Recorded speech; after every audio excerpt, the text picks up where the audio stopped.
straight out the box, this is definitely an impressive display piece, with all the parts fitting where they should, recreating that movie diorama scene. The Prosecutor is a minifigurine and doesn't have any articulation, unfortunately, but there's a tremendous amount of detail going on here, capturing his 86 look. Again, like the Prosecutor, Kranix does not have any moving parts, but he does capture the detail of the character from the movie.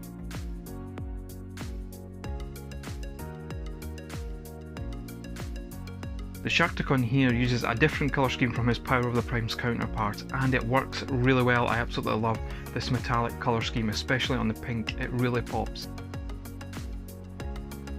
Being that the Sharkticon's alt mode is really his robot mode, the transformation from shark to robot is really fun, and again exactly the same as the Power of the Prime's original.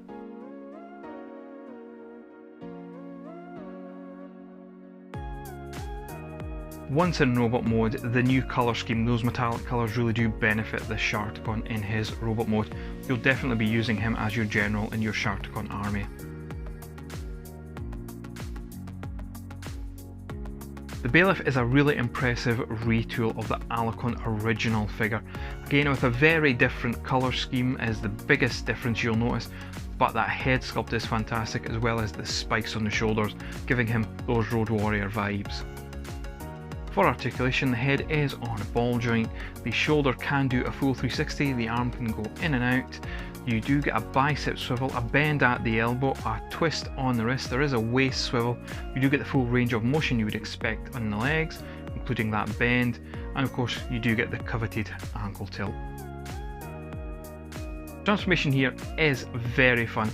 The only things you have to watch out here are the fact that the spikes on the head can get in the way when you're flipping over the Alicon tail, as well as that skirt flap. Make sure that's folded down when you're connecting the tail, or it just won't tab into place.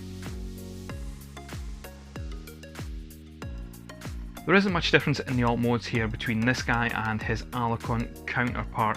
The colour scheme does make him feel different. Again, those colours do make the mould pop in different ways than the Alicon version does. The first thing you're going to notice about the Quintesson Judge is the colour scheme is vastly different from his retail counterpart, and that's definitely a good thing, as I do prefer these colours over the retail version. This figure has all the gimmicks that retail brethren has, the flippy head gimmick, you can also get the posability with the tentacles, and you also have the jaw moving action to boot. But I definitely won't be showing you that alt mode, because I don't think any Transformers fan really thinks a Quintesson should have such a strange alt mode.